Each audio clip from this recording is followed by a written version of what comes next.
Salut les fans d'apiculture, j'espère que tu vas bien, c'est Mathieu, ravi de te faire cette nouvelle vidéo voilà, qui sort sur les petits travaux que nous sommes en train d'effectuer. Comme tu peux voir, je suis sur un rucher, on est en train de faire le contrôle des colonies.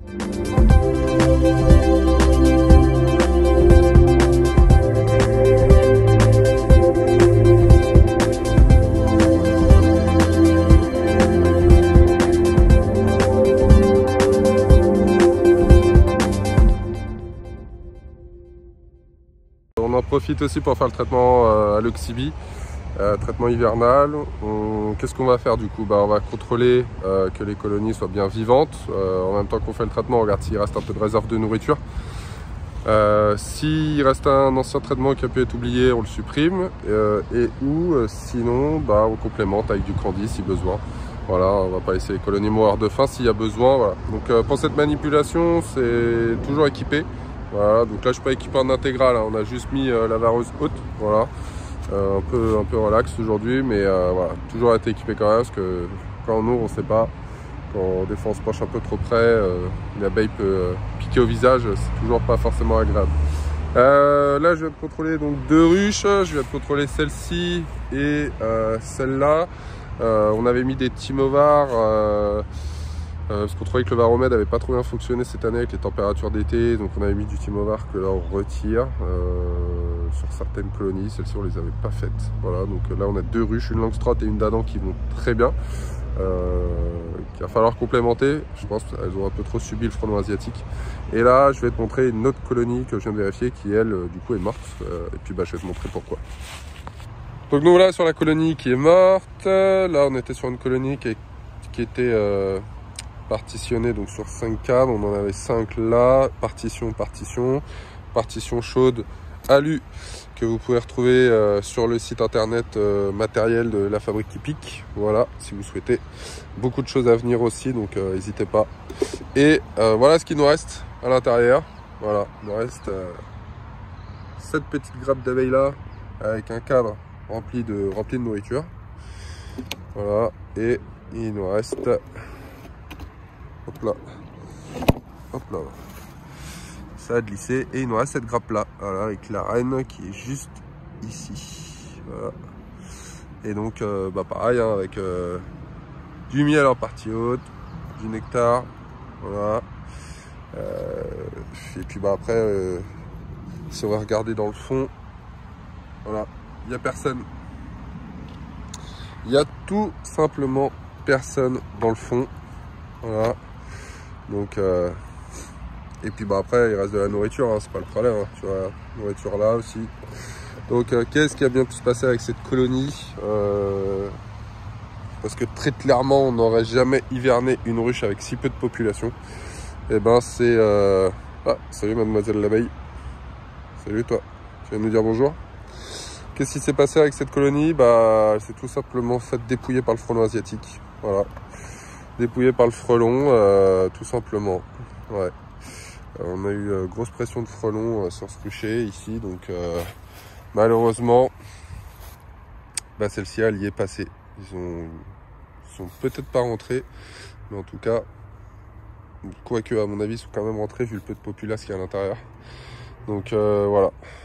Après, celle-ci qui est juste là, hop là, celle-ci elle est plutôt. Celle-ci qui est là, celle-ci elle est plutôt pas mal. On a fait le traitement l'Oxybi là à l'instant, donc ça bouge. Celle-ci on vient de la faire aussi, ça bouge, ça va. Une petite réserve de candy au-dessus, on l'a pas encore mis, on l'a laissé au cas où ça en avait besoin. Et puis voilà, on va vérifier la varée qui est au bout et on va vérifier celle-ci aussi qui est là. Celle-ci est pas peuplée, donc je vais pas vous en parler. Mais voilà, donc allez, on va continuer, on va regarder le reste. Alors on va vérifier celle-ci.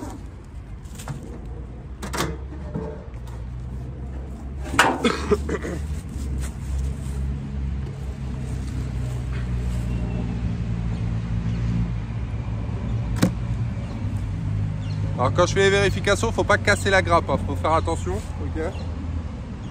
Donc pas trop d'un-coup. Là, ce que je vais faire dans un premier temps, c'est voir s'il reste du Timovar. Je vois quelques abeilles là, je vois pas le Timovar ici. Il y a quelques abeilles ici aussi.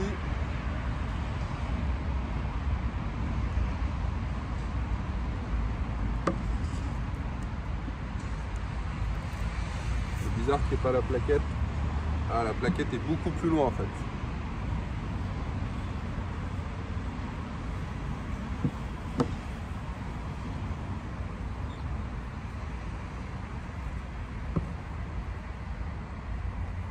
Et celle-ci est beaucoup moins contente que je fasse l'ouverture apparemment.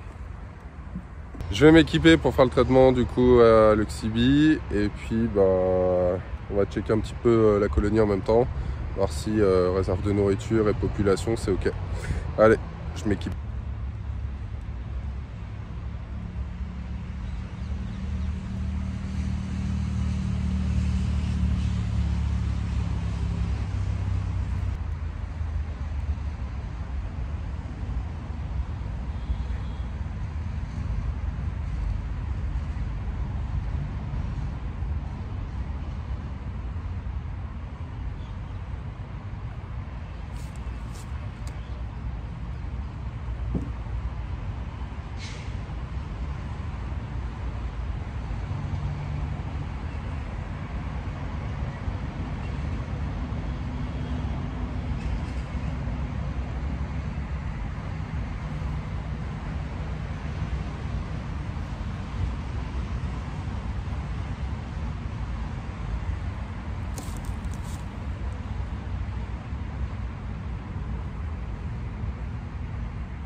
On va checker la varée.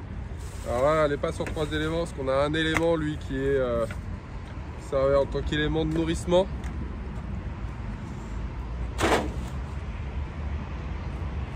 Hop là.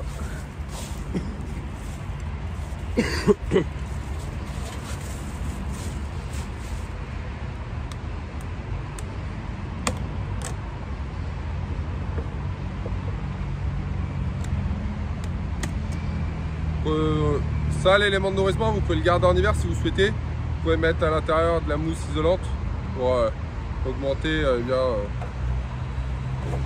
le fait de garder la chaleur dans la colonie.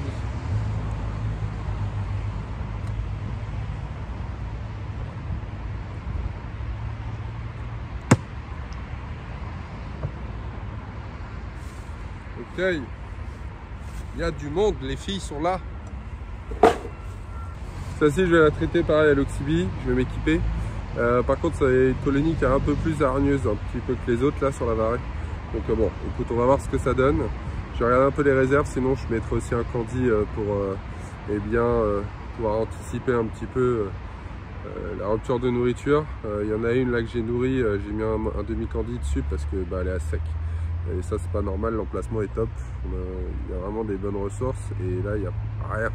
Donc le frelon, il y avait 3 nids de frelons autour du rucher là, dont un 10 mètres derrière, il y en a un 20 mètres plus loin. Et le troisième, on l'a pas trouvé. Il a vraiment impacté les ressources là de fin de saison. Ça, c'est vraiment une galère. Bon, allez, on avance.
Donc là, petite spécificité, si vous êtes en varé, là on fait l'élément du haut. Une fois que l'élément du haut est traité, il faut aussi traiter celui du bas en fonction de la taille de la colonie. Donc on va regarder en dessous, voir ce que ça donne.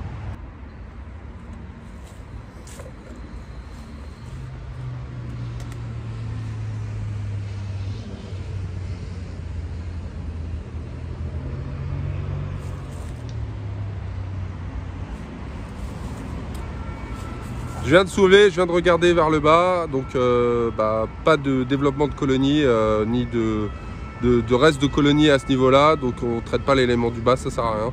Donc là, je vais quand même mettre un petit morceau de candy dessus parce que c'est assez faiblard en termes de quantité de nourriture, je pense aussi impacter avec le frelon. Donc je complémente et puis on referme.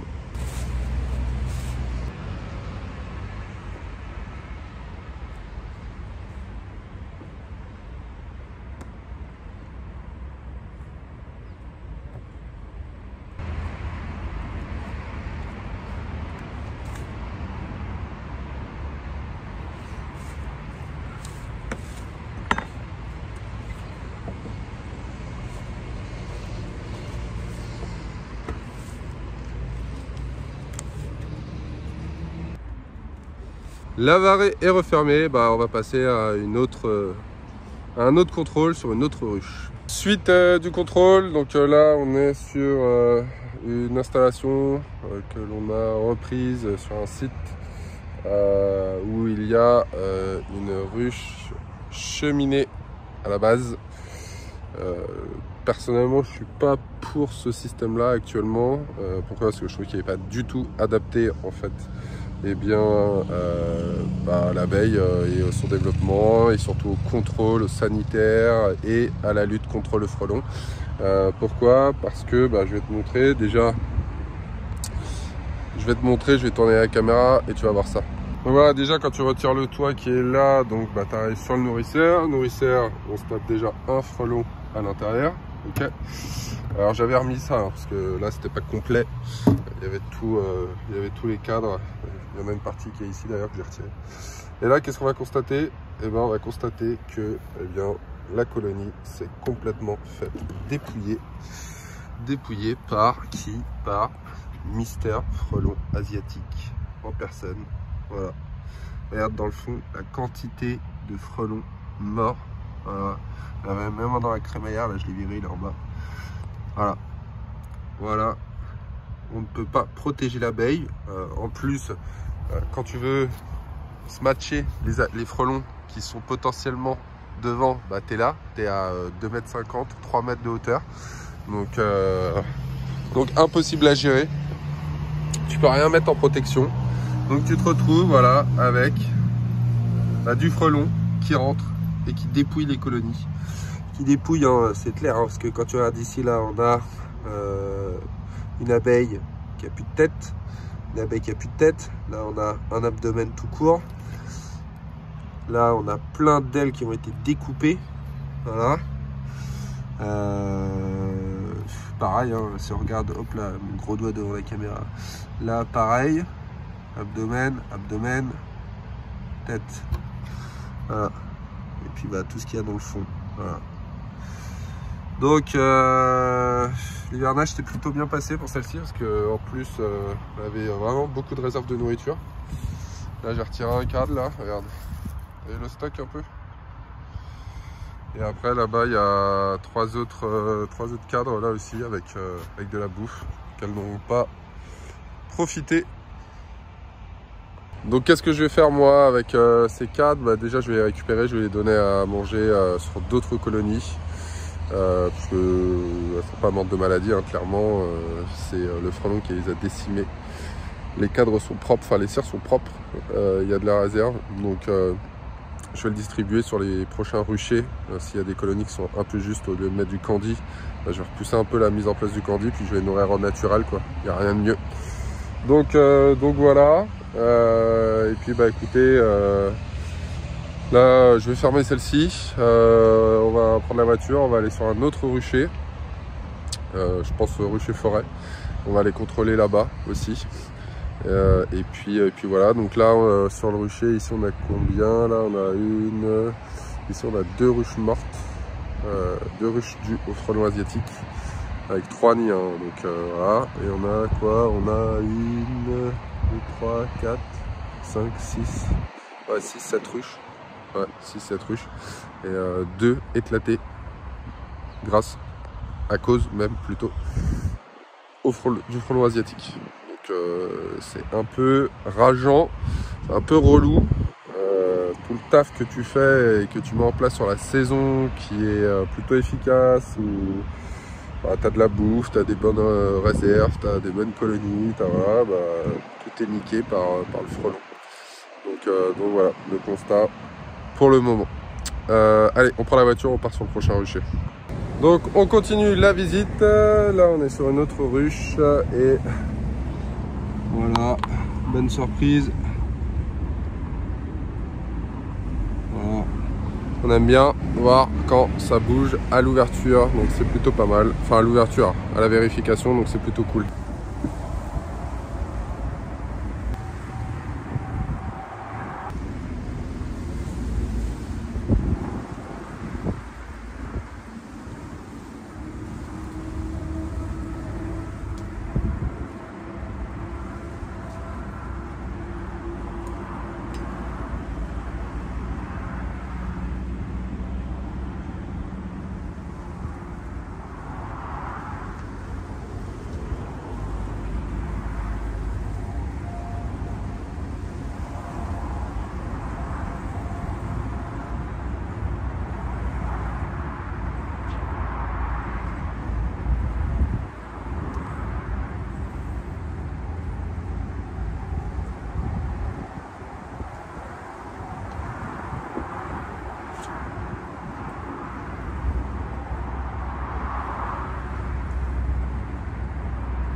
Petit souci sur la fin de l'enregistrement, comme tu peux le constater.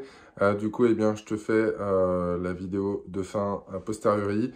Qu'est-ce qu'il en ressort? Eh bien, des différents contrôles de rucher, c'est que sur l'ensemble des colonies, tout se place plutôt bien, voilà.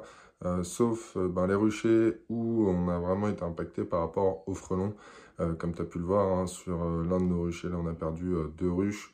Et on est à peu près à 1 colonie par rucher, voire 2 en fonction. Avec les plus grosses, on a à peu près une dizaine de ruches, où eh bien, il y a carrément une absence de population et de mortalité, hein, tout simplement, enfin d'abeilles mortes dedans, puisque les frelons se sont servis. Donc voilà, on a fait les traitements à l'oxybi qui sont eh bien, plutôt rassurants, plutôt intéressants aussi. Et on a quelques colonies, bien évidemment, un petit peu infestées par varroa. On a fait justement pas mal de chutes sur certaines ruches, ce qui nous indique voilà, que par rapport au traitement qu'on avait fait en fin de saison, c'était, il me semble, varomètre, si je dis pas de bêtises, eh bien, il y a quand même un contrôle à refaire sur certaines colonies, voilà, parce que je pense que l'efficacité a été réduite avec les fortes chaleurs, voilà, et peut-être certains paramètres extérieurs. Donc certaines ruches, on va voir ce qu'on va faire, mais à mon avis, il y a des chances pour qu'on refasse peut-être un traitement suite au comptage, on va voir, avant les premières mielées, donc sur la visite de printemps. Mais je t'en reparlerai ça dans une prochaine vidéo. Écoute, j'espère que celle-ci t'a plu. N'hésite pas à liker, à partager, hein, tu peux aller en description. Comme je t'ai dit dans la vidéo bilan 2022 et 2023, à venir pas mal de choses. Donc reste bien attentif et je te dis à bientôt sur une prochaine vidéo. Ciao, ciao!